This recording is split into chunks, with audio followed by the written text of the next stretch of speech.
I love cooking soup in my rice cooker now, especially if it's for a party of one. It's quick, easy, and just as tasty when making simple Chinese soups. Here's how to meal prep Chinese soups for the rice cooker or the stovetop.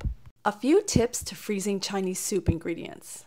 Use vegetables with more starch content, such as potatoes, onions, or carrots. Roots and green melons are also amazing suitable freezing candidates. Freeze only meats and vegetables. The Chinese herbs can be added to the soup dry. Use small cuts of everything. They store and cook easier.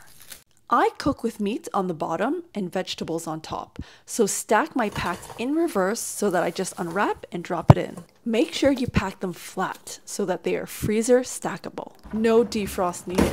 Remove frozen and drop into your rice cooker. Salt and seasoning can come after. Fill your rice cooker to the maximum water line. For take 1, I added fresh tomatoes since I had one in the fridge. For take 2, I added fresh mushrooms because I felt like having mushrooms.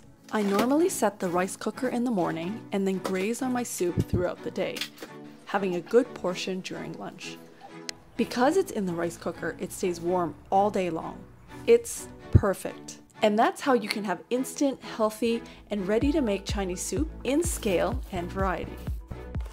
I call these busybody soups. Enjoy!